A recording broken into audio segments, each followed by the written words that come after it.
Hello, students and graduates.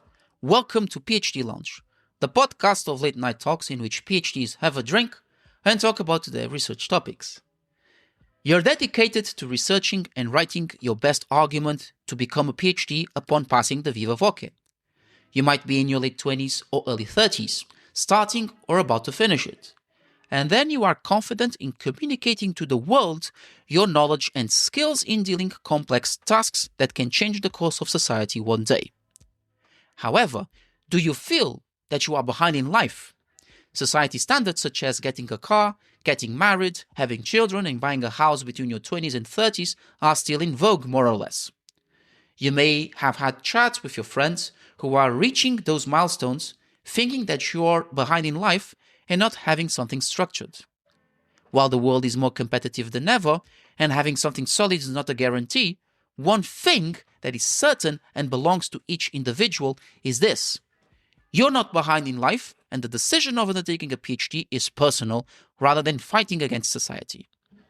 When you pursue a PhD, it becomes an extension of the knowledge and skills that you obtained during your previous degrees, and regardless of your age, you decided to take an arduous challenge that takes years to achieve and requires resilience and sacrifice.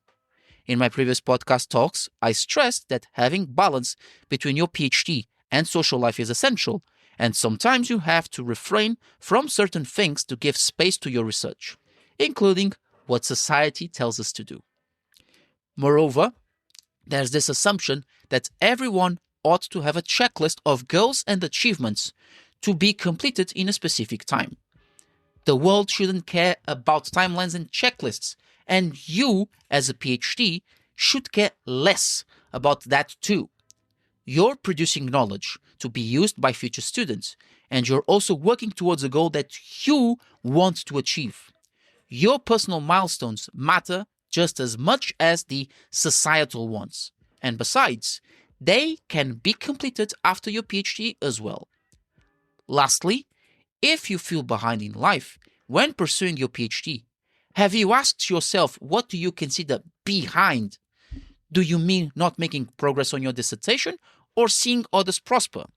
Whatever thoughts you may have, it's normal to feel like that, as we are our biggest critics.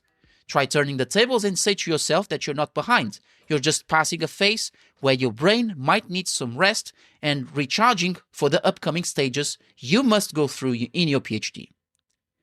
If you feel that you're behind in life, just remember that the PhD is a marathon with ups and downs, and a dream of yours that needs a bit more patience and perseverance to accomplish. Thank you all for tuning in. It has been a pleasure.